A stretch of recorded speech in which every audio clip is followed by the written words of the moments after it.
अस्सलाम वालेकुम नाजरीन, प्रोग्राम में खुशामदीद। मेरा नाम है आयशा यूसुफ। नाजरीन, मुल्क में इंतखाबात जल्दी होंगे या फिर ये हुकूमत अपनी मुद्दत पूरी करेगी? कल से लेकर अभी तक जितने बयानात सामने आए हैं, जितने खिताबात हुए हैं, जो कुछ इंटरव्यू नशर हुए हैं, उनसे एक कन्फ्यूजन जो है वो क्रिएट हुई है। ऐसा तासुर मिला है कि इस हुकूमत के अंदर दो राय पाई जाती हैं। एक फ़रीक जो है महसूस होता है कि वो चाहता है कि जल्द से जल्द इलेक्शन हो, सो दैट जो बड़े फ़ैसले करने हैं, गैर मकबूल फ़ैसले ख़ास तौर पर जो करने हैं मुल्क की मईशत को लेकर, उसका बार जो है वो किसी एक जमात को ना उठाना पड़े या इस हुकूमत को ना उठाना पड़े। दूसरी तरफ आसिफ अली जरदारी साहब ने भी आज इसी तरह की बात की है कि पहले इंतखाबी इस्लाहात, उसके बाद जाके इलेक्शन होंगे। ख्वाजा आसिफ साहब ने भी जो इंटरव्यू दिया BBC को, उसमें उन्होंने यही बात की है। मरियम साहिबा जो हैं, आज उन्होंने सवाबी में जलसे से खिताब किया और बड़ी अहम बात की है कि नून लीग को कोई ज़रूरत नहीं है कि पुरानी हुकूमत की नाअहली का मलबा जो है वो अपने सर उठाए। इस बात का क्या मतलब है? क्या उनको भी इस चीज़ का एहसास हो रहा है कि इस वक्त हुकूमत गिराना जो था वो उनकी अपनी जमात के मफाद में नहीं था? इसके ऊपर हम बात करेंगे। दूसरा आज का हमारा टॉपिक होगा कि इलेक्शन कमीशन की जानिब से मुनहरिफ अरकान कौमी असम्बली जो थे उनसे मुतालिक फ़ैसला आ चुका है और ये कहा गया है कि उन मुनहरफीन जो हैं उनके ऊपर आर्टिकल 63A का इत्तलाक नहीं होता है। पाकिस्तान तहरीक इंसाफ ने फैसला किया है इस इलेक्शन कमीशन के डिसीजन को चैलेंज करने का। कितनी उम्मीद है उनको, कितना उनको रिलीफ मिल सकता है, इसके ऊपर बात करेंगे। दूसरा कुछ मुल्की मईशत से मुतालिक भी बात होगी कि लंदन में इस वक्त जो हो रहा है, जो मुलाकातें जारी हैं, वहाँ पर क्या मुल्की मईशत को डिस्कस किया जा रहा है, क्या हुकूमती जो इशूज़ हैं वहाँ पर बैठ कर हल किए जा रहे हैं, कुछ इसका भी जिक्र करेंगे। हमारे साथ मौजूद हैं आज रहनुमा तहरीक इंसाफ हसन खाबर साहब, रहनुमी अली गौहर बलूच साहब हमारे साथ मौजूद हैं और सीनियर सहाफ़ी और तज्ज़ियाकार अब्दुल रऊफ़ साहब हमारे साथ मौजूद हैं। बहुत शुक्रिया हमारे मेहमानों का हमें ज्वाइन करने के लिए। अली गौहर बलूच साहब, सर आपसे मैं आगाज़ करती हूँ। सबसे पहले तो सर, क्या फंस गई है ये हुकूमत? क्या नून लीग को इस चीज़ का एहसास हो रहा है? क्योंकि अगर मरियम साहिबा के आज के खिताब को देखा जाए तो वो ये कहती हैं कि कोई ज़रूरत नहीं है और 2-3 महीने में ये मसाइल हल भी नहीं होने वाले, कम अज़ कम 2-3 साल लगेंगे। तो क्या अब आकर नून लीग को इस चीज़ का एहसास हो रहा है कि ये जो फ़ैसला था ये ठीक नहीं था और वो वाकई में फंस गई है, गैर मकबूल फ़ैसले करने पड़ेंगे मईशत को चलाने के लिए? बिस्मिल्लाहिर्रहमानिर्रहीम। देखें अच्छा, सूरत हाल ये है कि आपने आधी बात तो ठीक की है, लेकिन आधी आपने जो बात की है उससे मैं इत्तफाक नहीं करता जी। एक बात तो ये है कि अगर डे वन से हमारी लीडरशिप का आप जो है वो मतलब है कि मौक़िफ़ लें और देखें तो कायद मोहतरम नवाज शरीफ साहब ने तो हमेशा से ये कहा है कि ये जो साबका हुकूमत थी वो मतलब है कि पाकिस्तान का मैंडेट चुरा के बनाई गई और वो धांधली की पैदावार थी और यही वजह है कि वो डिलीवर भी ना कर पाए और पाकिस्तान को ना सिर्फ सियासी, आइनी और कानूनी बहरान की तरफ धकेला, सबसे बढ़कर यह है कि अपनी करप्शन के ज़रिए पाकिस्तान के मुआशी निज़ाम को भी सोपटाज किया। लिहाजा हमारा ये मौक़िफ़ था कि सबसे पहले जो है इसका एक ही हल है पाकिस्तान के मसाइल का कि दोबारा इलेक्शन में जाया जाए और फ्रेश मैंडेट लिया जाए पाकिस्तान की आवाम से और जिस पार्टी को भी वो मतलब है कि ऑन मेरिट वो वोट दे, जो के मतलब है कि मैंडेट दे जो कि चुराया हुआ मैंडेट हरगिज़ ना हो, तो उस पार्टी को फिर ये ज़िम्मेदारी है कि वो पाकिस्तान के हालात को बेहतरी की तरफ लेके जाए। लेकिन यहाँ पर एक चीज़ इंतहाई काबिल ज़िक्र है। आपने देखा कि जब 2013 में हमें हुकूमत मिली थी तो उस वक्त भी 20-20 घंटे की लोड शेडिंग होती थी, महंगाई के इश्यूज उस वक्त भी थे, बेरोज़गारी के इश्यूज उस वक्त भी थे, दहशत गर्दी का चैलेंज उस वक्त भी था। लेकिन उस 5 साल की कलील मुद्दत में जिसको कि धरनों के ज़रिए आपको पता है डे वन से ख़राब करने की कोशिश की गई, प्रोटेस्ट किए गए, उस हुकूमत के ख़िलाफ़, जमहूरी हुकूमत के ख़िलाफ़ साजिशें की गई, लेकिन इन तमाम चीज़ों के बावजूद जबकि 4 साल के अंदर अंदर आपको पता है कि मियाँ नवाज शरीफ साहब को भी डिस्फाई किया गया एक साजिश के तहत, फिर भी हमारा तरक्की का सफ़र जारी रहा। हमने जैसा पाकिस्तान हमें मिला था उससे बहुत अच्छा पाकिस्तान हमने मतलब है कि अगली हुकूमत को दिया। लेकिन आज जो पाकिस्तान के हालात हैं, अगर हमने इसको मसाइल से निकालना है। एक तो ये है कि अगरचे ये हुकूमत है, हम हरगिज़ ये नहीं कहते कि हमें कोई इस पर ये नदामत है। हम तो हमारा बिल्कुल ये एजेंडा था कि इस हुकूमत को जाना चाहिए। इस हुकूमत का जाना ज़रूरी था। इस गैर आनी हुकूमत का एक आइनी तरीके के साथ इसको घर भेजा गया, और इसका मकसद ये है कि हम सबसे पहले वो रिफॉर्म्स करें, इलेक्शन रिफॉर्म्स करें, जिसकी वजह से कि ये इन्होंने ईवीएम मशीनों का, पहले ये आरटीएस सिस्टम के ज़रिए इन्होंने वोट चोरी किए, अब ये ईवीएम के ज़रिए वोट चोरी करना चाह रहे थे। इलेक्शन रिफॉर्म्स के बाद पाकिस्तान के अवाम के पास जाना चाहिए, ये हमारी राय है। लेकिन चूंकि ये इत्तेहादियों की हुकूमत है, मुत्तहिदा अपोजिशन में थे, अब इत्तेहाद में ये हुकूमत बनी है, तो लिहाजा इलेक्शंस का तयन करने के लिए ज़ाहिर है इत्तेहादियों की राय अहम है, और उनसे मशावरत के बाद हमारी आज भी यही राय है। और ये जो नारे लगाते हैं ना, हम इनको इसी तरह से जवाब ये जो कहते हैं कि जी आए इलेक्शन के लिए, हम तो इनसे पहले कह चुके हैं, और जिस दिन हमने इलेक्शन अनाउंस करना है, आपने देखना है इन्होंने इलेक्शन से भी भागना है। अली गौर बलोच साहब, ये तहरीके अदम, जी कतई कलामी की माजरत, अली गौर बलोच साहब, तहरीके अदम एतमाद जब पेश की गई, उससे पहले भी बार बार ये सवाल मैंने अपने प्रोग्राम के अंदर उठाया कि अगर कामयाब हो जाती है तो उसके बाद का क्या प्लान है। तो हमेशा यही जवाब आता था कि जी मुशावरत हो रही है। अब जब हुकूमत बन चुकी है, ये मखलूत हुकूमत बनी है, तो अभी भी यही जवाब है कि मुशावरत हो रही है, यानी कि पहले से प्लान कुछ नहीं किया गया था। इसीलिए दो राय अभी हमें नजर आ रही है ना कि इलेक्शन जल्दी करवाने हैं या वक्त पर करवाने हैं, ये अभी तक क्लियर नहीं हो रहा है। नहीं, मैंने एक चीज़ बड़ी क्लियरली आपको बता दी है कि ये देखें, वो भी मुत्तहिदा अपोजिशन थी, पीडीएम थी। उस पीडीएम में नून लीग की ये राय थी कि इस हुकूमत को हटा के तो दोबारा फौरी तौर पर इलेक्शन में जाया जाए। हमारी नून लीग की ये राय थी। लेकिन उसमें पीपल्स पार्टी, बाकी पॉलिटिकल पार्टीज ये कहती थी कि एक तो इनको जाहिर है एक गैर कानूनी और गैर आइनी हुकूमत थी, लेकिन इसको हटाना भी तो एक आइनी तरीके के साथ था ना। हम तो इनकी तरह से नहीं चाहते थे कि इनको कोई मतलब है कि वो वोट चोरी करके या कोई और गैर आइनी तरीका जो है वो किया जाए। तो मकसद ये है कि वो तो इनकी ये तो अब जो बयानिए अवाम को गुमराह करने के लिए ये साजिश होगी, ये फलां हो गया, ये हो गया, ये सारे ढोंग हैं, और उसमें भी ये एक्सपोज हो चुके हैं। और उसमें आपको पता है आईएसपीआर और सिक्योरिटी काउंसिल की मीटिंग्स में भी ये सारी बातें जो हैं वो क्लियर हो चुकी हैं। तो लिहाजा हम दीगर पार्टीज, अब हुकूमत बन गई, अब रिफॉर्म्स की तरफ जाएंगे। रिफॉर्म्स के बाद अपनी तमाम जो हमारी इत्तेहादी पार्टीज हैं उनसे के साथ अगर उन्होंने रिफॉर्म्स के बाद फैसला हमारी किया राय जाएगा, तो यही होगी कि इलेक्शन में जाया जाए। ठीक है हसन, ठीक है अली साहब, मैं आती हूँ आपके पास वापस से। मैं सिर्फ एक गुजारिश कर रहा हूँ, मैं ये गुजारिश कर रहा हूँ कि आपके प्रोग्राम में रऊफ साहब बैठे, ये मेरे एफसी कॉलेज के उस्ताद हैं, तो मैं उनको सलाम कहना चाहता हूँ आपके प्रोग्राम के। जी पहुंच गया, उनको सलाम पहुंच गया। हसन खावर साहब, सर अभी तक की जो इत्तलात आई हैं लंदन से ख़ास तौर पर, जहाँ पर आला सतह का इजलास हो रहा है इस हुकूमत का, ये तय पाया है कि जल्द इंतखाबात का कोई इम्कान नहीं है, और इमरान खान साहब, पाकिस्तान तहरीक इंसाफ का ये मुतालबा है कि जल्द से जल्द इंतखाबात करवाए जाएँ। अब आपकी पार्टी पॉलिसी इस बारे में क्या होगी? जी शुक्रिया। अच्छा देखें, मैं इससे पहले 2-3 ज़रा बातें करता हूँ। अली गौहर बलोच साहब ने 2013 की मिसाल दी, और उन्होंने कहा कि जब 2013 में हम आए थे तो अनएम्प्लॉयमेंट थी और सारा कुछ था, और वो जिस पार्टी की वजह से थी, जिस हुकूमत की वजह से थी, आज वो इनके इत्तेहादी हैं इस हुकूमत में। एक तो ये बात है, और इनके पार्टनर्स हैं।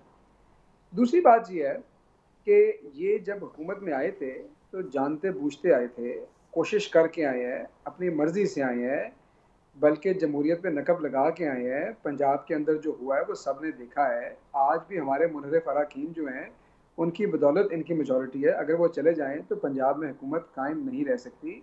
तो हुकूमत की अपनी मॉरल ग्राउंड, उसकी स्ट्रेंथ जो है बड़ी वीक है। तीसरा एक मसला ये है कि उन्होंने कहा, ये जो आपने शुरू में सवाल किया ना कि जी मुश्किल फ़ैसले लेने पड़ेंगे। देखिए, बुनियादी तौर पर वफाकी हुकूमत चलाना जो है पाकिस्तान के कॉन्टेक्स्ट में एक मुश्किल काम है। उसकी वजह यह है कि जो सूबाई हुकूमतें होती हैं वहाँ पर आपने अमूमन मुश्किल फ़ैसले नहीं लेने होते। गवर्नेंस होती है, लेकिन आपने लोगों को तरक्याती बजट देने होते हैं, नौकरियाँ देनी है, तो बुनियादी तौर पर उसमें कोई मुश्किल फ़ैसले अनपॉपुलर नहीं करने पड़ते। पाकिस्तान बदकिस्मती से पिछले 70 साल में इस जगह पे आया है कि हम लोग एक कशमकश का शिकार हैं। हमारा फिजिकल डेफिसिट भी ज़्यादा होता है, हमारा करंट अकाउंट डेफिसिट भी ज़्यादा है, हमारी एक्सपोर्ट बेस भी कम है, हमारी स्टेट और एंटरप्राइजेज भी नुकसान में है। तो जो भी आएगा, अगर उसने इकोनॉमी को बेहतर करना है, उसको मुश्किल फ़ैसले लेने पड़ेंगे। अच्छा, अब जब हमने मुश्किल फ़ैसले लिए, ज़ाहिर है कि इनका एक सियासी बयानिया था, इन्होंने उसको क्रिटिसाइज़ किया, आज इनके लिए मुश्किल हो रहा है वो फ़ैसले ले लें। लेकिन इसके अंदर जब इन्होंने ये डील की आसिफ ज़रदारी साहब के साथ मिल के, तो वो उन्होंने इनको खिलाया आगे, वो पीछे बैठे रहे। इस वक्त जितने अनपॉपुलर डिसीजंस ये लेंगे, उसका सारा मलबा इनके ऊपर गिरेगा।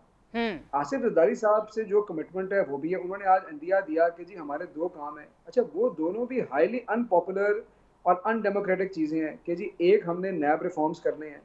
नैब रिफॉर्म्स जिस दिन करेंगे, लोगों को और क्लियर हो जाएगा कि ये हिसाब से भागना चाहते हैं। दूसरी बात ये है कि ओवरसीज़ पाकिस्तानीज़ का वोट ये जिस दिन ख़त्म करेंगे, उस दिन भी पूरी ओवरसीज़ पाकिस्तानी कम्युनिटी वैसे ही इनको पसंद नहीं करती, वो और खिलाफ हो जाएगी। तो ये भी हाईली अनपॉपुलर डिसीजन है। जितना ये जुडिशल कमीशन बनाने से बचेंगे, उससे भी लोगों के जहनों में शकूक व शुबहात और स्ट्रेंथन हो रहे हैं। लेकिन इनके जो मखलूत हुकूमत है, जिसको आपने मखलूत कहा, मैं मफलूज हुकूमत कहूँगा, उसका मसला ये है कि ये एक अनबैलेंस्ड अलायंस है। क्योंकि ये जितने फैसले होंगे, इसका फैसलों का मलबा गिरेगा मुस्लिम लीग नून पे, क्योंकि फ्रंट के ऊपर वो हैं और इसके जो डिविडेंड्स हैं वो एंजॉय करेंगे आसिफ ज़रदारी साहब। अब पार्टी के अंदर जो इनके सियासतदान हैं बाज, उनको ये अंदाज़ा हो गया है कि अब हमें आसिफ ज़रदारी साहब और ये हुकूमत का ये काम, ये लोगों को ख़रीदना, ये सारा कुछ जो है हमें बंद गली में ले आया। और इसीलिए ये आवाज़ें उठ रही हैं कि जी इस बंद गली से किसी तरह निकला जाए। लेकिन हसन खबर साहब, यानी आप कह रहे हैं मुस्लिम लीग नून को इस चीज़ का अंदाज़ा हो गया है कि किस तरह से उनको सामने रखकर प्ले किया गया है, सो दैट मुश्किल फैसले जो हैं उसका सारा बार उनके ऊपर आए। और पीपल्स पार्टी, क्योंकि हम देख रहे हैं आज आसिफ ज़रदारी साहब ने एक प्रेस कॉन्फ्रेंस किया है, इसके अलावा ज़रा खामोशी हमें उस साइड पर नज़र आती है। जी बिल्कुल, मैं ये कह रहा हूँ ना, तो बात ये है कि प्लान भी कोई ना हो। अच्छा, आपका इतिहाद भी एक अनबैलेंस्ड हो, कि आप सामने खड़े हो, आप जो फैसले आज आपको लेने चाहिए उनकी आप पहले 3.5 साल मुखालफत करते हो। आप रिफॉर्म का एजेंडा भी ऐसे हो, क्योंकि या तो आप सब के ऊपर कोई केसेस ना होते और आप कहते हैं नैब रिफॉर्म्स करना, शायद लोग बात सुनते। लेकिन अगर वज़ीर आज़म के ऊपर केसेस हैं, उनके बेटे पे केसेस हैं, मरियम बीबी पे केसेस हैं, इन सब पे केसेस हैं और आप नैब रिफॉर्म करते हैं, तो लोगों के सामने बड़ा क्लियर होगा। तो ये भी बड़े मुश्किल रिफॉर्म है। अब ये एक बंद गली में फंस गए हैं और इनके बाद लोगों का ये ख्याल है कि इसके बाद जब भी इलेक्शन हो, जब हम जाएंगे, तो ये तो हमें लेने के देने पड़ जाएंगे, और इसलिए ये आवाज़ें उठ रही हैं। लेकिन जाहिर है कि ये एक डील के तहत आए हैं, आसिफ अली ज़रदारी साहब से बात करके आए हैं, वो इनको निकलने देंगे। उन्होंने ये पूरा प्लान इसलिए तो नहीं बनाया या इसमें इन्वॉल्व हुए कि इनको निकलने दें, तो ये वहाँ पे फंस गए हैं। जहाँ तक रह गई हमारी पार्टी की बात, हमारी पार्टी का बड़ा क्लियर डिमांड है कि देखें, ये कोई, मैंने आपको पहले बताया कि एथिकल मॉरल ग्राउंड नहीं है, इनको इलेक्शन में जाना है। ये ना सिर्फ हमारी डिमांड है, ये कौम की डिमांड है। और पिछले कुछ हफ्ते की परफॉर्मेंस ने दिखा दिया है कि इनके पास ना मॉरल करेज है, ना कैपेबिलिटी है कोई फैसले लेने की। ये फैसले लेट कर रहे हैं, इकोनॉमी को ये एक पॉइंट ऑफ नो रिटर्न तक ना खुदा ना खास्ता ले जाएं। इसलिए बेहतर ये है कि जल्द अज जल्द जो है ये इलेक्शन अनाउंस करें और इसमें से निकलें, और ताकि अवाम को कहा जाए कि फ्रेश मैंडेट। ठीक है अब्दुल रऊफ साहब, सर कितना ज़रूरी हो गया है इस वक्त मुल्क में नए इंतखाबात कराना? डेफिनेटली अभी बहुत ही कम वक्त हुआ है इस नई हुकूमत को आए हुए, इतनी जल्दी उनको परफॉर्मेंस की बेस पर जज करना जो है मैं ये समझती हूँ जस्टिफाई नहीं होगा। बट स्टिल इन इतने कम वक्त के अंदर जो दो राय कायम होना शुरू हो गई हैं कि कोई कहता है जल्दी इलेक्शन करवाए जाएं, कोई कहता है वक्त जो है पूरा करना चाहिए, मुद्दत पूरी करनी चाहिए इस गवर्नमेंट को। तो आपको लगता है कि अब इस बेस पर अगर जज किया जाए इस कोलिशन गवर्नमेंट को तो ये जस्टिफाइड होगा? अच्छा, बहुत से सवाल उठे हुए हैं यहाँ पे, लेकिन चले इलेक्शन की पहले बात कर लेते हैं। बात असल में ये है कि फौरी तौर पे इलेक्शन तो पॉसिबल नहीं है। उसकी वजह यह है कि खुद जब तहरीक इंसाफ की हुकूमत थी, इन्होंने कमिटमेंट की हुई थी, इन्होंने वादा दिया हुआ था मुत्तहिदा कौमी मूवमेंट को भी कि सबसे पहले हदबंदियाँ होगी, नई हदबंदियाँ बनेगी, उससे पहले सेंसस भी होना है दोबारा। तो सेंसस होगा, उसके बाद जो है हदबंदियाँ, फिर उसके बाद इलेक्शन। और ख़ुद इलेक्शन कमीशन ये कह चुका है कि अगर इसी सूरत हाल में हदबंदियों के साथ इलेक्शन करवाए जाएँ तो उनको 7 माह चाहिए होंगे इलेक्शन करवाने के लिए। तो ये तो तयशुदा बात है कि मिनिमम 7 मंथ्स का तो टाइम है इलेक्शन के लिए, इलेक्शन उससे पहले नहीं हो सकते। अब उससे पहले दूसरी बात आ गई, मैं दोनों की बात सुन रहा था, दोनों ने मतलब ये है कि जो आप कोई भी टीवी चैनल देख रहे हैं, जब दोनों तीनों पार्टियां बैठी होती हैं, इस वक्त जिस चीज़ के ऊपर सारों को सोच विचार करनी चाहिए, अनफॉर्चुनेटली उसके ऊपर सोच विचार नहीं हो रही, और वो ये है कि मईशत का बुरा हाल हो गया। मईशत किस लिए बुरा हाल हुआ है, उसमें बहुत सारे फैक्टर्स हैं, लेकिन एक फैक्टर ये भी है कि सियासी अदम इस्तेहकाम है। सियासी अदम इस्तेहकाम को जब तक ख़त्म नहीं किया जाएगा, ये मईशत का बुरा हाल ख़त्म नहीं होगा। आज डॉलर 191 को टच कर गया है, रुपया हमारा डिवैल्यू होता चला जा रहा है, और अगर थोड़े दिनों में हमने इसको ना रोका तो ये 200 से ऊपर चला जाएगा। जो इंडेक्स है स्टॉक एक्सचेंज का, वो गिरता चला जा रहा है, रोज़ उसमें अरबों रुपए के नुकसानात हो रहे हैं लोगों के। उस तरफ की तवज्जो जो है वो लोगों को करनी चाहिए, और मेरा तो ख्याल ये है कि इस वक्त कौमी यकजहती के लिए इन पॉलिटिकल पार्टीज़ को चाहिए कि सारा कुछ छोड़ के सबसे पहले इसके ऊपर तवज्जो दें। आप ये देखें कि 10 बिलियन डॉलर इस वक्त हमारे तकरीबन रिजर्व्स हैं, और अगले 2023 में हमें 10 बिलियन डॉलर के करीब वापस करने हैं, जो अगर हमें इमदाद नहीं मिलती फौरी तौर पे, अगर रोल ओवर नहीं होता, हमारे जो हमारे पास यूएई के पैसे हैं, सऊदीया के पैसे हैं, या चाइना के पैसे हैं, तो हम कितने बड़े नुकसान, कितने बड़े और नुकसान का शिकार होंगे। हमारे सामने इस श्रीलंका की सूरत हाल है, जहाँ पे फसादात फूटे हुए हैं और मईशत का बेड़ा गर्क हो गया है, डिफ़ॉल्ट कर गया वह मुल्क। तो हम भी एक ऐसी सूरत हाल में हैं। तो मेरे ख्याल में सबसे पहले यही काम करना चाहिए कि सारा कुछ छोड़ें, आप ये कहें कि जी मईशत को संभालें। अब आपने जो सवाल वहाँ पे उठाया कि इंग्लैंड में बैठ के लंदन जाने का जो फैसला किया शहबाज शरीफ साहब ने, वहाँ पे भी खबर ये है कि मिफ्ता इस्माइल और इसहाक डार की आपस में बन नहीं रही, और दोनों मुख्तलिफ नुक्ता नज़र के ऊपर हैं। दोनों मुख्तलिफ नुक्ता नज़र को ला के सामने वो इख्तलाफ भी अगर आता है सामने, तो वो भी ख़तरनाक है हमारे लिए। और मेरा तो ख्याल है कि इस वक्त यहाँ पे होना ये चाहिए था कि प्राइम मिनिस्टर को कम से कम यहाँ पे मौजूद होना चाहिए, उनको नहीं जाना चाहिए था। ये उन्होंने गलत फैसला किया वहाँ जाने का। तो ये इस तरह की सूरत हाल है। और एक और चीज़ यहाँ पर ये बात बड़ी इंपॉर्टेंट है, मिफ्ता इस्माइल साहब, इसहाक डार साहब, पहले तो हमें इस चीज़ में क्लैरिटी होनी चाहिए कि बेसिकली हमारी मुल्की मईशत को चलाना किसने है, जो हमारा वज़ीर ख़जाना है बेसिकली है कौन। अगर इसहाक डार साहब की बात मानी जाती है तो वो मफरूर हैं, एब्सकॉन्डर हैं, तो ये भी इस हुकूमत के लिए दुनिया भर में या पाकिस्तान के अंदर कोई अच्छा तासुर तो नहीं जा रहा। या फिर अगर वज़ीर आज़म साहब गए हैं लंदन नवाज शरीफ साहब से मिलने के लिए, वो भी एब्सकॉन्डर हैं, ये भी कोई बहुत अच्छा तासुर दुनिया में नहीं जा रहा कि वहाँ से वो हिदायत लेकर आएंगे यहाँ पर हुकूमत चलाने के लिए। मतलब ये फैसले जो हैं ये इंटरनली चलें, हम ये कह सकते हैं, इनको इतनी छूट दी जा सकती है कि पॉलिटिकल पार्टी है वो अंदर के फैसले करना चाहती है अपनी मर्जी से।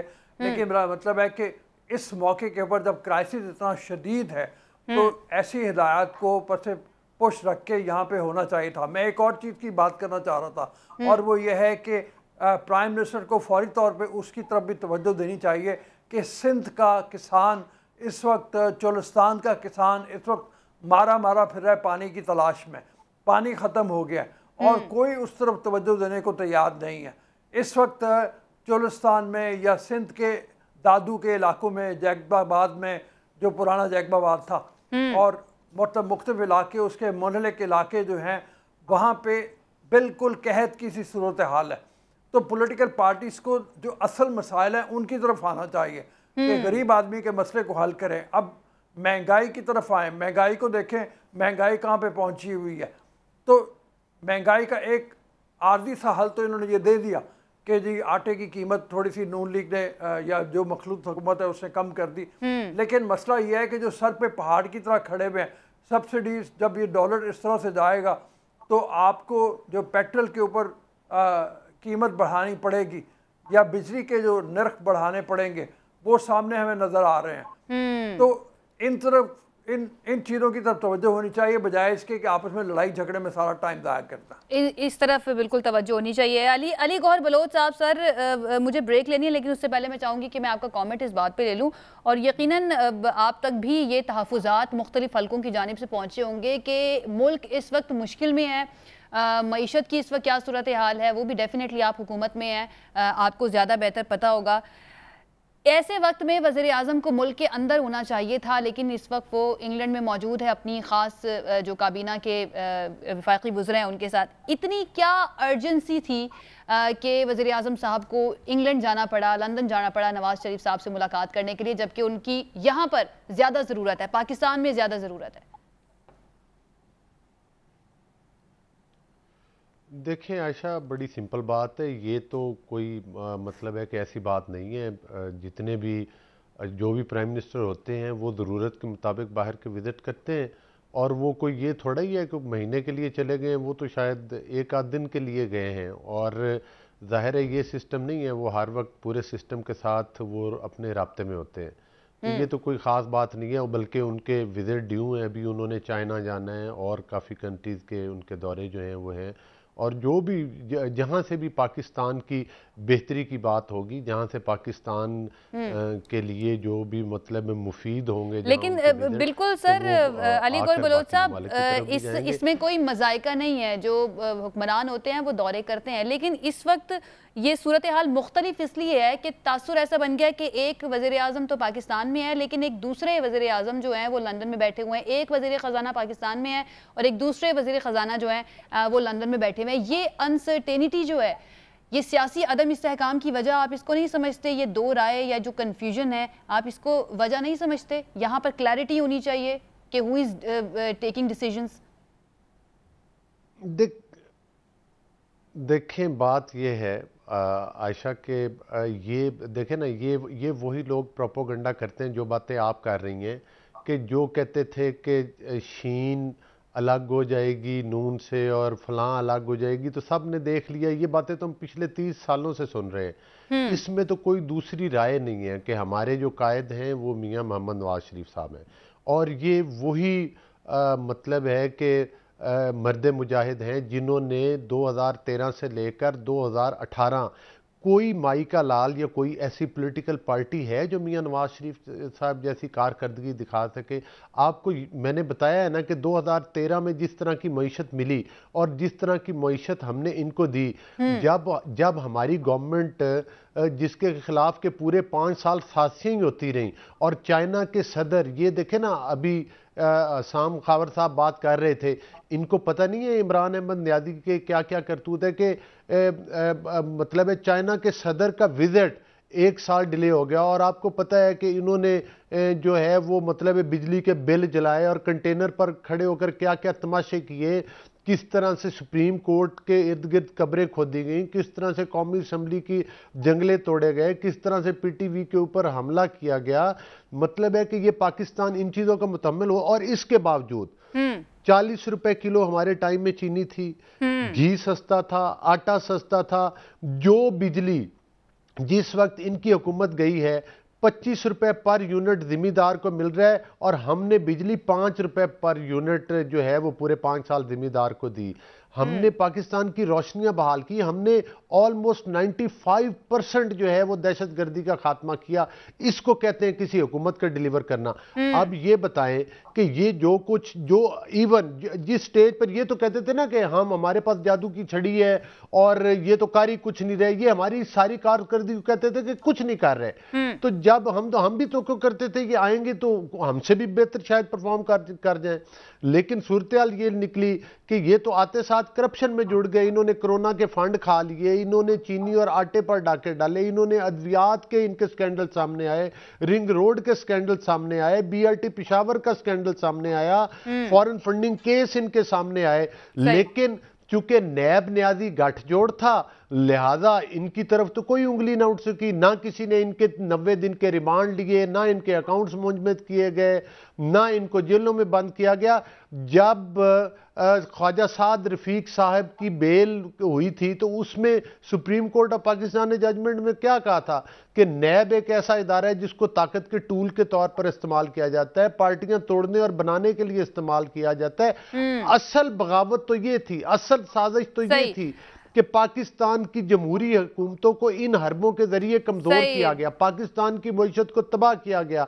अब जब तबाही कर दी है तो उसको फिर हमारी झोली, हम इसको अपनी झोली में डालने के लिए तैयार हैं। हम आज भी इस बात के लिए हम इस चैलेंज को कबूल करते हैं कि हम पाकिस्तान को इस बहरान से निकालेंगे और इनके मज़मूम अज़ाइम को कामयाब नहीं होने देंगे। जो ये पाकिस्तान तहरीक इंसाफ ने ऐसा क्यों किया, ये मुल्क भर में तबाही क्यों फैलाई है, इसका जवाब हम हसन खावर साहब से, लेकिन एक ब्रेक के बाद। Stay with us.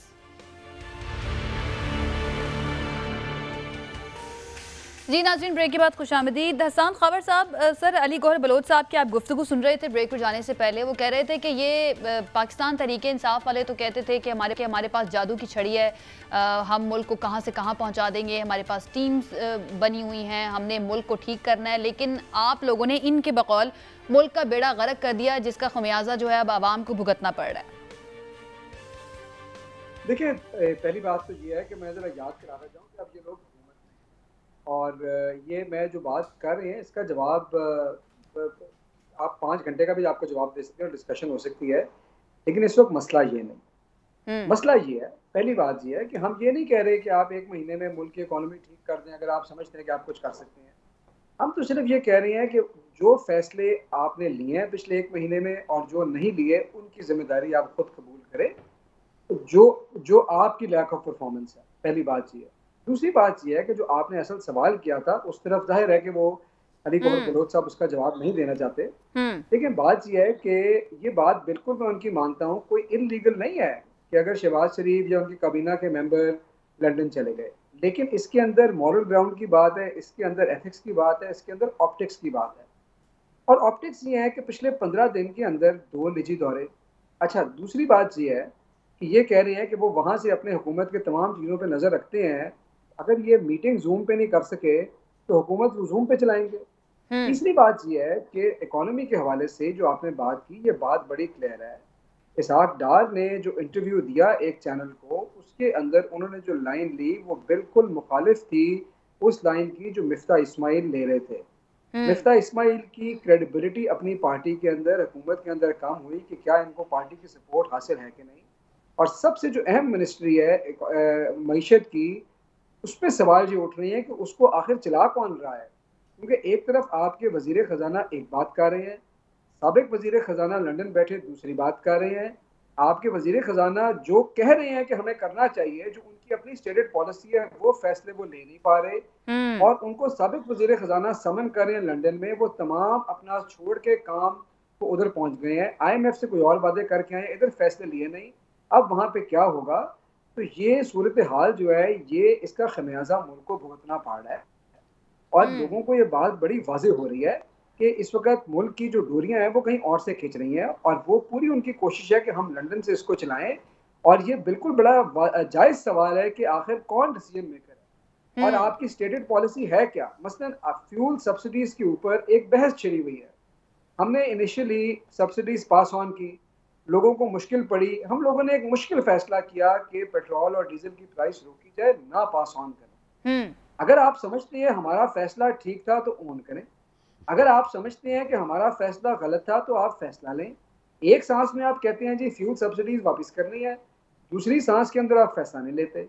आप ये कहते हैं कि जी हमारे ट्रेड डेफिसिट का मसला है, आपके साबिक वज़ीर ख़ज़ाना जिन्होंने आपको लंदन बुलाया वो कहते हैं कि हमने डॉलर को वापस लेके जाना है। आप कह रहे हैं IMF का $8 बिलियन का प्रोग्राम हो जाएगा, वो कह रहे हैं किसने कहा $8 बिलियन का प्रोग्राम है, इसको तो रीनेगोशिएट होना चाहिए। तो मुल्क के अंदर एक ऐसी कंफ्यूजन मचा दी है इकोनॉमी जैसे इशू के ऊपर कि 1 महीने के अंदर जितनी स्टॉक मार्केट नीचे गई है, जो रुपये की कदर गिर रही है, ये सबके सामने है।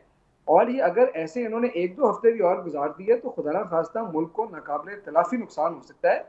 इसलिए मेरे ख्याल में इनको भी पहले इनकी पार्टी को मुल्क का सोचना चाहिए, उसके बाद अपनी घरेलू सियासत की तरफ जाना चाहिए। अगर फाइनेंस मिनिस्टर मिफ्ता इस्माइल हैं, अगर वज़ीर आज़म शहबाज शरीफ अपने आप को समझते हैं तो उनको पार्टी पॉलिटिक्स से अलग होकर जो फैसले उनकी नज़र में अच्छे उनको लेने चाहिए। और अगर वो हर फैसले के लिए लंदन के चक्कर लगाते रहेंगे और ये कशमकश का शिकार रहेंगे तो जो ये करना चाहते हैं वो भी नहीं कर सकेंगे और जो वो चाहते हैं वो भी नहीं होगा और मुल्क इसका खमियाजा भुगतेगा। सही। अच्छा हसन खावर साहब, वैसे तो रऊफ साहब ने भी यही कहा कि इलेक्शन कमीशन ने तो कह दिया है कि वो फौरी तौर पर इलेक्शन करवाने के लिए तैयार नहीं है, कम से कम 7 महीने चाहिए। अगर दावत दी जाती है पाकिस्तान तहरीक इंसाफ को इलेक्शन रिफॉर्म्स में बैठने की कि आप भी आएँ, आप भी अपना मौक़िफ़ जो है सामने रखें कि किस तरह से इलेक्शन रिफॉर्म्स, ताकि कंसेंसस के साथ रिफॉर्म्स हो सके, तो फिर क्या आप लोग बैठेंगे? पाकिस्तान तहरीक इंसाफ जाएगी अपना मौक़िफ़ देने के लिए? अच्छा देखें, 2-3 चीज़ें हैं। पहली बात जो ये बहुत दफ़ा ये मैंने बात सुनी कि जी इलेक्शन कमीशन ने चूंकि कह दिया है। देखिए, इस मुल्क के लिए जो बुनियादी डॉक्यूमेंट है वो आइन है। आइन के अंदर ये लिखा हुआ है कि जब भी इलेक्शन कॉल होंगे, इलेक्शन कमीशन की आइनी जिम्मेदारी है 90 दिन के अंदर इलेक्शन कराना। आइन की कोई शेख इलेक्शन कमीशन ऑफ पाकिस्तान को या किसी और इदारे को ये इस्तेहकाक या हक नहीं देती कि वो आइन को ओवर रूल करके कहे कि हम ये नहीं करा सकते, ये उनकी आइनी जिम्मेदारी है। और अगर वो अपनी आइनी जिम्मेदारी नहीं निभा सकते तो उन लोगों को घर चले जाना चाहिए, क्योंकि आइन में लिखा है कि उनकी जिम्मेदारी उनको हर वक्त तैयार होना है 90 दिन के अंदर इलेक्शन करवाने के लिए। वो ये नहीं कह सकते कि हम नहीं करवा सकते। दूसरी बात यह है कि इलेक्टोरल रिफॉर्म्स के हवाले से 2 इनके एजेंडे हैं। एक है इलेक्ट्रॉनिक वोटिंग मशीन्स का। इलेक्ट्रॉनिक वोटिंग मशीन्स के ऊपर ये कहते रहे कि जी पाकिस्तान तहरीक इंसाफ की हुकूमत इसलिए ला रही है कि इससे धांधली करनी। इलेक्शन कमीशन ऑफ पाकिस्तान का स्टांस पूरी दुनिया के सामने है, मुझे तो उस पर कुछ कहने की जरूरत नहीं है। हुकूमत इनकी है। अब ये एक ट्रांसपेरेंट सिस्टम से क्यों डर रहे हैं? ये कोई पाकिस्तान तहरीक इंसाफ ने तो सप्लाई करनी नहीं, EVMs election commission of Pakistan ने प्रोक्योर करनी है। दूसरा रिफॉर्म ये चाहते हैं कि ओवरसीज पाकिस्तानी के वोट के हक पे डाका डाला जाए। ये चाहते हैं कि उनकी तरसीलात ज़र इस मुल्क में आती रहें, इस मुल्क की वो खिदमत करते रहें। इन्होंने पिछले 40 साल इंडस्ट्री नहीं लगने दी, उनकी रेमिटेंस से जो है हमारा करंट अकाउंट जो है वो फाइनेंस होता रहे, लेकिन हम उनको वोट का हक नहीं देंगे। ये ऐसी चीज है कि जिसमें पाकिस्तान तहरीक इंसाफ कभी भी कॉम्प्रोमाइज नहीं करेगी, कभी भी इनके साथ नहीं बैठेगी। इसलिए बेहतर ये है कि ये उनका हक प्रिजर्व करें और इलेक्शन की तरफ जाएं और खुदारा मुल्क को इस क्राइसिस से निकालें, मुल्क को बंद गली में ना धकेलें। सही। अब्दुल रऊफ साहब, सर ये पाकिस्तान तहरीक इंसाफ फौरी तौर पर इलेक्शन चाह रही है, हुकूमती इत्तेहाद कहता है कि पहले हमने इलेक्शन रिफॉर्म्स करनी है और उसके बाद ही हम जाकर जो है इलेक्शन करवाने के लिए तैयार होंगे। सर ये कन्फ्यूजन आप क्या समझते हैं? क्या किसी को मीडिएटर का किरदार अदा करना पड़ेगा इसके अंदर? इस सियासी बहरान, आइनी बहरान, पंजाब की अगर हम बात कर ले, वहाँ पर आइनी बहरान है, सियासी बहरान है, मुआशी बहरान है, मुआशरती बहरान है, इतने बहरानों का सामना है पाकिस्तान को। इनको ठीक करने के लिए ये कोई भी साथ बैठकर बात करने के लिए तैयार नहीं है, तो कैसे होगा सर? ये क्या समझते हैं आप? नहीं, ये बड़ी खतरनाक सूरत हाल है। और देखिए ना, बिठाएगा कौन? अब किसको मीडिएटर बनाना चाह रहे हैं? वो जो मीडिएटर थे पहले हुआ करते थे वो तो अलग हो गए, वो तो कह रहे हैं कि हम मीडिएटर का रोल अदा करने के लिए तैयार नहीं है। जब वही नहीं आएंगे तो फिर कौन होगा? और जैसे अभी हसान कह रहे थे कि हम इनके साथ नहीं बैठेंगे अगर ये जिद लगाएंगे कि हम अभी नहीं करना चाह रहे, या जो इलेक्टोरल रिफॉर्म्स या ओवरसीज पाकिस्तानी को हक देना है या नहीं देना है उस पर साथ नहीं बैठेंगे। तो जब साथ नहीं बैठेंगे तो फैसला कैसे होगा? मैं तो कह रहा था 2 दिन पहले भी कि ये साथ बैठना चाहिए इन लोगों को। ये जो है ना कि इस वक्त मुल्क मुतहम्मल नहीं हो सकता। अब 20 तारीख की जो कॉल दी हुई है कि इस्लामाबाद पहुँचो और वहाँ धरना होगा, ये धरना हम मुतहम्मल नहीं हो सकते। हमारा मुल्क इस वक्त जो हमारी मईशत है, मैं पहले भी बार बार बात कर रहा हूँ कि हमारा मुल्क इस काबिल नहीं है कि इस तरह के धरनों का, इस तरह की कॉलों का मुतहम्मल हो सके। हमें बहरहाल इकट्ठे बैठ के बात करनी है, हमें इनके हल निकालने। और ये जैसे होता था, ये भी मेरा ख्याल है कि तहरीक इंसाफ ने शायद एक गलत फैसला किया है कि जो असम्बलियों से उठ के बाहर निकल गए, उनको ये काम नहीं करना चाहिए था। उनको अंदर रहते, अंदर बैठ के बात करते, चूँकि मुल्क पहले है, बाकी चीज़ें बाद में हैं। मुल्क का फ़ायदा सोचें, मुल्क के लिए कोई ना कोई मशवरे करें, मुल्क के लिए जो भी सलाह देनी है मुल्क के लिए दें, बाद में बाकी बातें होंगी। सही। अब अली गौहर बलोच साहब सर, अब आपने ही जिक्र किया था कि 2014 में जिस तरह से पाकिस्तान तहरीक इंसाफ ने धरना दिया, अब एक मरतबा फिर से उन्होंने कॉल दी हुई है कि मई के आखिर में वो डेट अनाउंस कर देंगे कि लॉन्ग मार्च करेंगे और हो सकता है वहाँ पर जाकर धरना जो है वो भी हो जाए। तो एक मरतबा फिर से ऑलरेडी पाकिस्तान बहरानों का शिकार है, एक और बहरान आ जाएगा। जलसों का शेड्यूल भी हम देख रहे हैं, जलसे किस तरह से कर रहे हैं, आवाम भी निकल रहे हैं उनके साथ। सर कैसे हैंडल करेगी आपकी हुकूमत ये? देखें, ये एक बात तो मैं आपकी इत्तेफाक नहीं करता। जाहिर है, एक तो हमारा ये भी एक अलमिया है कि इस मुल्क में एक लाइन ड्रॉ हो चुकी है और लाइन के एक तरफ चाहे सियासतदान हो, चाहे मीडिया के लोग हों, चाहे इलेक्ट्रॉनिक मीडिया हो, चाहे प्रिंट मीडिया हो, लाइन के एक तरफ वो लोग खड़े हुए हैं कि जो जमहूरियत चाहते हैं, जो पाकिस्तान में जमहूरियत की बहाली चाहते हैं, जो पाकिस्तान में कानून और आइन की हुक्मरानी चाहते हैं। दूसरी तरफ सियासतदानों के साथ साथ वहाँ पर मीडिया के भी वो लोग खड़े हुए हैं जो पाकिस्तान में जमहूरियत नहीं चाहते, जो फाशिज्म को प्रमोट करते हैं, जो उनका साथ देते हैं, जो उनकी हाँ में हाँ मिलाते हैं, जो गलत को सही बताने की कोशिश करते हैं। इंतहाई मादरत के साथ इस रवैये को जिस तरह से कि हम बाकी अली गौहर बलोच साहब, मैं इत्तेफाक करती हूँ आपके साथ, लेकिन तो इसका असर ये होता है कि अगर कोई सहाफ़ी कोई सख्त सवाल कर ले किसी सियासतदान से, तो उसके ऊपर वो सियासतदान भी फौरी तौर पर टैग लगा देते हैं कि ये मुखालिफ जमात से शायद इनका ताल्लुक है या उनके लिए हमदर्दियां रखते हैं। सर, सहाफ़ी का काम तो यही है ना, सवाल करना, चाहे अच्छा सवाल हो या सख्त सवाल हो। आप टैग तो किसी के ऊपर नहीं लगा सकते। नहीं, मैं देखें, सवाल करना और बात होती है। आपने एक फौरन बात कर दी कि जनाब उनके साथ अवाम होती है। अगर इनके साथ अवाम होती ना तो इनको 2018 का इलेक्शन चोरी ना करना पड़ता और फिर भी बैसाखियों के जरिए 4 वोटों से बने। और आपको पता है कि वो पंजाब में तो इन्होंने टोटली मैंडेट चोरी किया और आज़ाद अरकान थे, जिस तरह से कि उनको साथ मिलाया गया और जिस तरह से नून लीग की पूरी क़यादत के ऊपर मुकदमात बनाकर उनको जेलों में बंद किया गया, फिर जिस तरह की वो वीडियोज़ आई सामने। मकसद ये है कि ये जो इमरान अहमद न्याजी साहब हैं, ये इक़्तिदार के बगैर इस तरह से तड़पते हैं जिस तरह से कि मछली पानी के बगैर तड़पती है।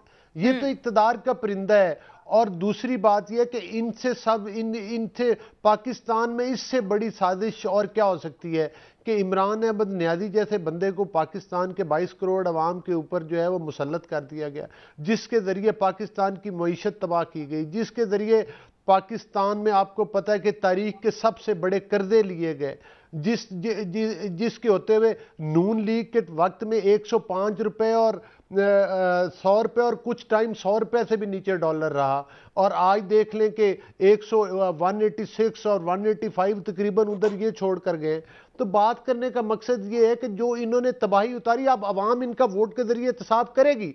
अगर अंपायर न्यूट्रल रहे तो अवाम इनका ज़रूर एहतसाब करेगी। दूसरी गुजारिश ये है, मुझे ये बताएं कि ये जो इनके मतलब है कि जो इनके रवैये हैं, जो इनका तरीक़ाकार है, एक तरफ तो ये बात करते हैं कि फौरी तौर पर इलेक्शन में जाया जाए, फौरी तौर पर जो है इनको बड़ी जल्दी है कि मतलब है कि वो हम एक नैरेटिव झूठा बनाने की कोशिश कर रहे हैं और शायद हमें उससे फ़ायदा हो जाए। देखिए, पाकिस्तान के अवाम ने इनके तमाम चेहरे देखे हुए हैं। अब वो इनकी बातों से नहीं आने लगे, ना इन्होंने माशी तौर पर कोई डिलीवर किया। सियासी तौर पर इनकी ये कारकर्दगी है कि इनके वज़रा ने लाइन में खड़े होकर इलेक्शन कमीशन ऑफ पाकिस्तान को गालियां दी। आज चूंकि वहां पर इनकी तकलीफ समझी जा सकती है कि फॉरेन फंडिंग का केस उधर पड़ा है, जिसमें इसराइल से आया हुआ फंड है, जिसमें इंडिया से आए हुए फंड हैं। मकसद ये है कि वो तमाम फंडिंग अब ये एक्सपोज हो चुके हैं। फिर जब इनके आपने देखा कि जब इनके वज़रा जब ये हुकूमत में थे तो शादियों की तकारीब में जाते थे, साफियों के मुंह के ऊपर थप्पड़ मार देते थे। ये सियासत होती है, ये अखलाकियात होती है। और आप देख लें कि जो इदारा इनके एहतसाब की बात करता है उसके ये गिरबान को पकड़ने को आते हैं। हाँ, पूरी ऑपोजिशन, पूरे इनके सियासी मुखालफिन जो हैं वो जेलों में बंद हों, उनके वोट भी चुराए जाएं, फिर इनकी बल्ले बल्ले और इनको इक़्तिदार पर ला के बेटा वो इसलिए कहते हैं मैं खतरनाक हूं भी। खतरनाक तुम वाकई हो पाकिस्तान के लिए, खतरनाक तुम पाकिस्तान के 22 करोड़ अवाम के लिए वाकई हो, क्योंकि ना तुम जमहूरियत पर यकीन, जिस तरह से आइन और कानून की धज्जियां आयशा उड़ाई गई। 5 जजेस ने 5-0 से फैसला आया कि 5 जजेस ने यक ज़बान होकर आपको कहा है कि आपने पाकिस्तान के आइन और कानून को तोड़ा है। आप उन अदालतों को नहीं मानते जो आपके खिलाफ फैसले दे। फिर दूसरी बात यह है कि वो जब उन जजेस ने फैसला दिया, फिर उसके बाद पंजाब में जो कुछ हुआ, जिस तरह से कि गुंडों को उतारा गया वो परवेज लाई साहब के जरिए असम्बली के अंदर, फिर जिस तरह से ना इनके सदर किसी कानून और आइन को मानते हैं, ना इनके मतलब है कि जो मतलब है वो गवर्नर हैं वो मानते हैं। मतलब पाकिस्तान ना हुआ कोई इनके चच्चा जान का घर हो गया कि जिसमें जब चाहें जो मर्जी ये कानून मुसल्लत कर दे, और जिस तरह नहीं, यहां पर पाकिस्तान के इदारे बैठे हैं, यहां पर अदलिया बैठी है, यहां पर हमारी लॉ इन्फोर्समेंट एजेंसीज बैठी हुई हैं। तो ये मतलब है कि इसमें इनको कतई तौर पर इस फाशिज्म की इजाजत नहीं दी जाएगी। हाँ, ये आए, इनको दूध का दूध। आपने देखा जब इनकी हुकूमत थी 14 सीट्स पर माजी करीब में इलेक्शन हुए, जिसमें से कि 13 सीटों पर आयशा इन्होंने इलेक्शन जो वो हारे। फिर कंटोनमेंट बोर्ड्स के इलेक्शन इन्होंने हारे। ये सब कुछ इनकी हुकूमत में होते हुए हुआ। फिर केपीके में बलदियाती इलेक्शन का वो फेज जो था वो हार गए। उसके बाद फिर उधर इन्होंने वो जो पैसा था वो पता नहीं किसके नाम का, वो जो इन्होंने सो कॉल्ड वो लंगर खाने और वो बनाए हुए थे, मकसद है कि वो उधर लोगों में बांटे और वो उनको लालच देकर इन्होंने वोटों की खरीदारी शुरू कर दी। BRT पेशावर, मतलब शर्म आनी चाहिए, अरबों रुपए में तीन जिसमें वो बन गई मेट्रो, उससे भी ज्यादा आपने। अली गौहर बलोच साहब, ब्रेक का वक्त है, बार बार मुझे ब्रेक का कहा जा रहा है और जलती है। एक ब्रेक ले लेते हैं, कारकर्दगी है। ठीक है, एक ब्रेक ले लेते हैं, ब्रेक से वापिस आएंगे, यहीं से ही कंटिन्यू कर लेंगे। एक ब्रेक लेते हैं, साथ रहिए। जी नाज़रीन, ब्रेक के बाद खुशामदीद। अब्दुल रऊफ साहब, सर इस वक्त जितने भी बहरान और मसाइल उनका जिक्र तो हम कर ही रहे हैं, लेकिन ये भी एक हकीकत है कि इस वक्त पाकिस्तान तहरीके इंसाफ ने जिस तरह से अपना एक बयानिया बनाया है, सही हो या गलत हो इस बहस में हम नहीं पढ़ते, लेकिन एक बयानिया बनाया है और बज़ाहिर वो बिक भी रहा है, आवाम उसको बाय भी कर रही है। इसके मुकाबले में आपको लगता है कि जो मुखालिफ जमातें हैं जिनकी इस वक्त हुकूमत है, वो कोई ऐसा काउंटर नैरेटिव अभी तक नहीं बना सकी हैं उस बयानिए का मुकाबला करने के लिए जैसा होना चाहिए, और आपको लगता है कि क्या बना सकती हैं? बात असल में ये आयशा कि इस वक्त मुल्क में जितनी ज़्यादा बाइफरकेशन हो गई है सियासत के मौजू के ऊपर, इतनी ज़्यादा शायद पहले कभी भी नहीं होगी। और जो लोग बयानिया तहरीक इंसाफ का बाय कर रहे हैं, जो लोग उस बयानी के साथ हैं, वो वही है ना जो तहरीक इंसाफ के सपोर्टर हैं। वो तादाद में ज़्यादा हैं या कम हैं, ये फैसला तो इलेक्शन में होगा। इलेक्शन से पहले सिर्फ जलसों की बुनियाद के ऊपर हम ये नहीं कह सकते कि ये बयानिया बहुत पॉपुलर हो गया है, या हम हैशटैग्स जो हैं बन के मुख्तलिफ प्रोग्राम्स के आते हैं, या हम जो मुख्तलिफ सोशल मीडिया के ऊपर ट्रेंड्स देखते हैं, उनसे भी हम अंदाज़ा नहीं कर सकते कि ये पॉपुलर है या नहीं है पॉपुलर। हो सकता है एक जमात के लोग सोशल मीडिया के ऊपर ज़्यादा पॉपुलर हों, दूसरी जमात के ना हों। तो इसका फ़ैसला तो जाके सियासत का तभी होगा जिस वक्त पता चलेगा कि इलेक्शन में कौन सी जमात कितनी सीटें रहती है। लेकिन मुतबादल बयानिया जो है वो भी तो है ना, जिसको नून लीग की जो जिस वक्त उनके जलसों में आप जाएँ तो वहाँ पे मरियम नवाज़ जो बात कर रही हैं, उनके भी जलसे भरे में उसी तरीके से। और जो वो बयानिया लेके चल रही हैं कि चीनी के कार्टेल आए, दवाइयों के कार्टेल आए, इन्होंने खूब बेड़ागर किया मुल्क का, और वहाँ पे भी धांधली के इल्ज़ामात जो इलेक्शन में थे 2018 के वो सरफेस करते हैं, वहाँ पे लोग उसकी बात सुनते हैं, तो वो भी साथ साथ बयानिया है। हाँ, अलबत्ता बात यह है कि जितनी देर, मेरे ख्याल से जितनी देर इलेक्शन देर से होंगे उतना देर नुकसान PDM को होगा, नून लीग को होगा। और उसकी बुनियादी वजह यही है कि ये मईशत काबू में आने वाली नहीं है। जब ये मईशत काबू में नहीं आएगी तो फिर गवर्नेंस के इशू भी उठेंगे, और जब गवर्नेंस के इशू उठेंगे तो फिर ये बयानिया जो है तहरीक इंसाफ अगर लेके चले तो उसको ज़्यादा फ़ायदा हो सकता है कि देखिए हुकूमत इनसे नहीं संभल रही। वो जो बयानिया था ना कि हमारे खिलाफ साजिश हुई, मेरा ख्याल में वो अब पुराना होता चला जा रहा है, उससे जान छुड़ा लेनी चाहिए। सही, उससे जान छुड़ा लेनी चाहिए। ठीक है, अली गौहर बलोच साहब, सर ईवीएम पर आप लोग और तमाम जमातें जो इस वक्त मौजूद हैं हुकूमत के अंदर, वो तनकीद करती आई हैं और कहते आए हैं कि इसके ज़रिए पीटीआई धांधली करना चाहती थी। लेकिन आज आसिफ अली जरदारी साहब ने आम बात की है, वो कहते हैं कि ओवरसीज़ पाकिस्तानी गुमराह हैं, उनको ज़मीनी हक़ाइक़ का नहीं पता। इससे पहले नूर आलम खान साहब जो हैं वो भी कौमी असम्बली के अंदर ओवरसीज़ पाकिस्तानियों के वोट से मुतालिक एक बिल पेश करना चाह रहे थे कि शायद उनको वोट डालने ना दिया जाए।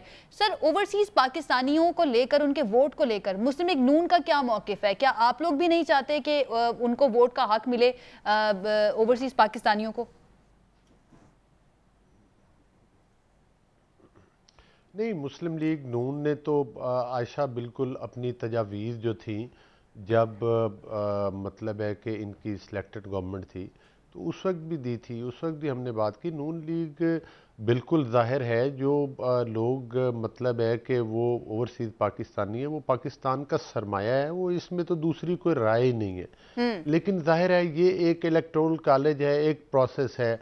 ऑलरेडी आपको पता है कि हमारे मुल्क में के अंदर जो इलेक्शंस होते हैं उन पर कई उंगलियां और सवालिया निशान उठते हैं। और अगर यही मतलब है कि बाहर पूरी दुनिया में आप देख लें कितने कंट्रीज़ हैं जो जिनके शहरी जो हैं जो बाहर के ममालिक में रहते हैं वो उनका वोट उधर से कास्ट करवाते हैं उन ममालिक से। तो ये मतलब है कि बाज़ चीज़ों की उसमें शफाफियत को ख़तरा है। दूसरी बात यह है कि हम ये कहते हैं कि कोई ऐसा प्रोसीजर होना चाहिए जिसके ज़रिए, हम तो इस चीज़ के हक़ में हैं कि ओवरसीज़ पाकिस्तानियों को असम्बलियों में नुमाइंदगी देनी चाहिए। वो उसका तरीका ये भी हो सकता है कि जो हमारे जिस तरह से कि मुतनासिब नुमाइंदगी के बेस के ऊपर मतलब है कि हमारी स्पेशल सीट्स हैं ख़वातीन की, इस तरह से ओवरसीज़ पाकिस्तानियों का शेयर रखा जा सकता है कि जितनी को पार्टी वोट लेगी पाकिस्तान के अंदर उस तनासिब से आप ओवरसीज़ पाकिस्तानियों को असम्बली का हिस्सा बनाएं, एक ताकि उनकी प्रॉपर आवाज़ असम्बली के अंदर आए, ताकि उनकी नुमाइंदगी असम्बली के अंदर आए। तो हमने ये नहीं कहते कि उनको वोट का हक ना मिले, लेकिन हमें उस तरीक़ेकार से इख्तलाफ है जिसके ज़रिए धांधली और साजिश करने की कोशिशें की जाती हैं। हम वो चोर दरवाजे बंद करना चाहते हैं कि जिनके ज़रिए कल को पाकिस्तान में फिर एक दफ़ा से इलेक्शन पर उंगलियां उठे। और दूसरी बात यह है कि ये कहते हैं कि फौरी तौर पर इलेक्शन करवा दिए जाएं। असम्बलियाँ भी खान साहब ने सो कॉल्ड वो तोड़ दी थी और वो नेशनल असम्बली, देखिए इनके कॉल और फेल में तजाद है। बड़ी सिंपल बात है, सेनेट में ये बैठे हुए हैं, पंजाब असम्बली में ये बैठे हुए हैं, सिंध असम्बली में ये बैठे हुए हैं, KPK की हुकूमत लेकर बैठे हुए हैं, आज़ाद कश्मीर की हुकूमत लेकर बैठे हुए हैं, गिलगित बल्तिस्तान की हुकूमत लेकर बैठे हुए हैं, अगरचे सिलेक्टेड हुकूमतें हैं। भाई अगर आपको इतना ही ज़्यादा इलेक्शन का शौक है और इतना ही आप अपने दिल से वो बात कर रहे हैं कि फौरी इलेक्शन, तो इस्तीफे दें, देना हर चीज़ से। सबसे पहले तो KPK असम्बली में तो आपकी हुकूमत है, स्पीकर भी आपका, इस्तीफे क्यों नहीं देते? तोड़ दें हुकूमत ताकि पता चले फिर मैं समझता हूँ कि शायद फिर एक प्रेशर जेन्युइनली भी डेवलप हो सकता है कि भाई इन्होंने तो हर जगह से KPK से भी डिजाइन दे दी, हुकूमत कर दी, आज़ाद कश्मीर की भी खत्म कर दी, गिलगित बल्तिस्तान की भी। अली गौहर बलोच साहब नए आइडियाज आप दे रहे हैं, मीठा मीठा हप कड़वा तरीके इंसाफ को नए आइडियाज आप दे रहे हैं प्रेशर बिल्ड करने के लिए। सही, ठीक है, लास्ट मिनट है मेरे पास, मैं रऊफ साहब का कमेंट ले लूं। सही, रऊफ साहब का कमेंट ले लूं मैं। अली गौहर बलोच साहब, सर मैं तो इनको चैलेंज कर रहा हूं, इस्तीफे देते क्यों नहीं है? ठीक है, अब्दुल रऊफ साहब, सर हर हुकूमत जो है वो आती है तो इलेक्शन रिफॉर्म्स की बात करती है और कहते हैं कि हम एक ऐसा सिस्टम बनाना चाहते हैं इलेक्शन का जिस पर कोई उंगली ना उठा सके। PTI भी यही कहती थी, अब ये हुकूमत आई है ये भी यही बात करती है। सर आपको लगता है कि कोई ऐसा सिस्टम बन सकता है जिसके ऊपर इलेक्शन होने के बाद धांधली का इल्ज़ाम ना लगे या उंगली ना उठे? क्योंकि अगर ये हुकूमत करती है रिफॉर्म्स और उसके तहत इलेक्शन होते हैं तो फिर पाकिस्तान तहरीके इंसाफ ने उसके ऊपर उंगलियां उठानी है, शोर मचाना है।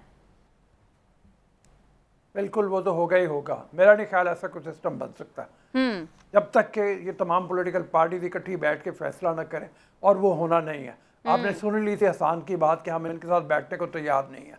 अगर वो साथ ही बैठने को तैयार नहीं है तो सिस्टम कैसे बनेगा? और जब वो बनेगा, मैं आपको ये भी बता दूं, अभी तहरीक इंसाफ ये कह रही है कि इलेक्शन करवाएं फौरी तौर पे।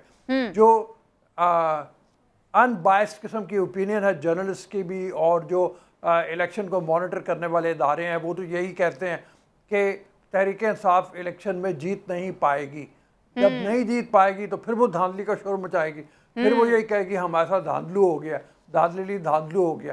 तो ये तो चलते ही चला जाना है। जो कोई भी इलेक्शन आप ये देख लें, अब तक इस मुल्क में ऐसा नहीं हुआ उसके बारे में लोगों ने धांधली के इल्जाम नहीं लगाए, अगले पे भी यही होना। बिल्कुल ऐसा ही है। बहुत शुक्रिया जी, वक्त हमारे पास खत्म हो गया, हमारे मेहमानों ने हमें जो बहुत शुक्रिया आपके वक्त का। इंशाल्लाह कल एक मरतबा फिर से हाजिर होंगे। नाज़रीन अपना ख्याल रखिए, इजाज़त दीजिए, अल्लाह हाफ़िज़।